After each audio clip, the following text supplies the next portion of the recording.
For most of human history, death wasn't hidden behind hospital curtains or polished stone. It happened close, in camps, caves, houses, and firesides. And what ancient humans did with their dead is one of the clearest windows we have into when people stopped being just survivors and started becoming storytellers. Because the moment a group does more than simply abandon a body, the moment they return to it, arrange it, paint it, bury it, burn it, or keep part of it close, they're saying something enormous without a single written word. This person mattered. And the first surprise is that there was never one ancient answer to death. Some bodies were placed carefully into pits. Some were covered in red ochre, a mineral pigment the color of blood.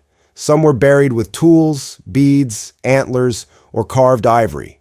Some were placed beneath house floors, so the living literally slept above the dead. And in some cases, parts of the dead seem to have been revisited, moved, or preserved long after burial. Before we go deeper, tell me in the comments, which of these feels most haunting to you? Burial, cremation, or keeping the dead inside the home?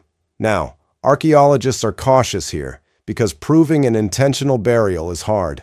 A skeleton in the ground is not enough. Bodies shift. Sediment moves. Caves collapse. Water drags bones. So the real clues are things like body position, grave shape, pigments, offerings, repeated use of the same place, and whether the dead were treated in ways nature alone probably couldn't explain. One of the oldest strong cases for intentional burial comes from Qafzeh cave in what is now Israel, around 100,000 years ago.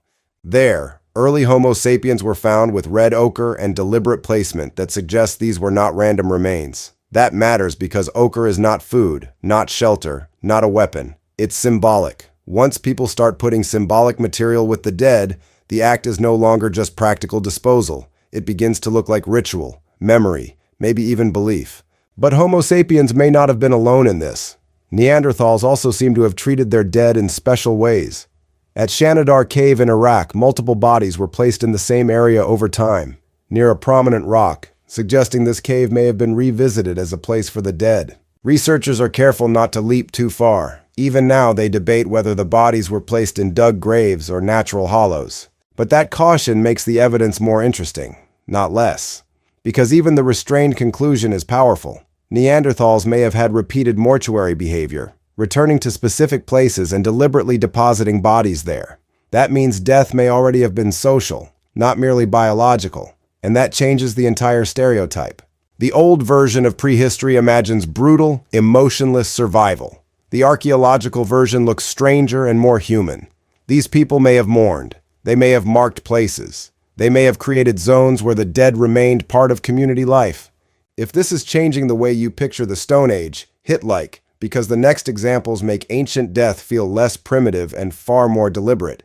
Then we get to burials so elaborate they feel almost impossible for their age. At Sunghir, in Ice Age Russia roughly 34,000 years ago, archaeologists found graves loaded with astonishing objects. Thousands of mammoth ivory beads, fox canines, ivory armbands, long spears, ochre, and carefully arranged bodies. One adult male was buried with extraordinary ornamentation. Even more striking, two young individuals were buried head-to-head with exquisitely crafted grave goods that must have taken huge effort to produce. Why would a hunter-gatherer society spend that much time and labor on the dead? That's the real question. Grave goods tell us ancient burials weren't only about removing a body. They were about identity, status, relationship, maybe myth, maybe grief, maybe all of it at once. And Sunghir is especially revealing because not everyone there was treated the same way. Some individuals received lavish burials, while other remains seem to have been handled very differently. That suggests ancient humans weren't just disposing of the dead. They were making distinctions between them. Then there's another twist. Sometimes ancient people kept the dead close, very close. At Çatalhöyük in present-day Turkey around 9,000 years ago, people buried many of their dead beneath house floors and platforms. Some houses became heavy with ancestry, containing dozens of burials. In some cases, skulls were later removed and circulated before being placed elsewhere. Imagine the psychology of that world. The dead were not in a distant cemetery. They were under your feet, built into your home, your memory, your lineage, your architecture. That suggests something bigger than fear of decay or predators. It suggests continuity. The house wasn't just where you lived. It was where your people remained. Death didn't necessarily separate the dead from the living. Sometimes it tied them together more tightly. I want to know which of these ancient choices feels most human to you. Laying someone to rest in the earth, honoring them with objects, or keeping them symbolically inside daily life. Drop that below. And burial wasn't the only answer. In later ancient contexts, people also burned their dead.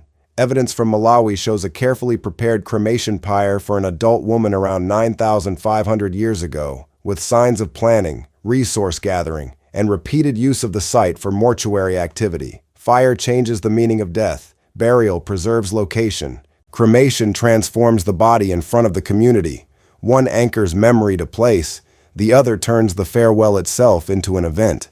So what did ancient humans do with their dead? Everything, it turns out, except treat death as unimportant. They buried the dead in caves. They placed them in specific postures. They painted them with ochre. They returned to the same mortuary places.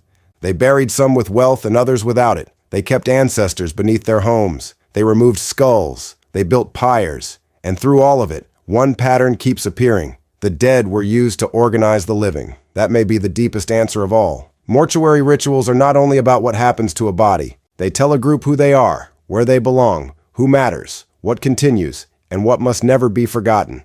If you like exploring the strange edge where archaeology becomes psychology, subscribe, because this is where the past stops feeling distant and starts feeling uncomfortably familiar. The most unsettling part is that these practices don't just reveal ancient death. They reveal ancient imagination. Long before cities, long before writing, long before formal religion left monuments in stone, humans were already doing something profound, refusing to let death be only an ending. They turned it into a ritual, into memory, into meaning, and maybe that's the clearest sign that ancient humans were already deeply, recognizably us.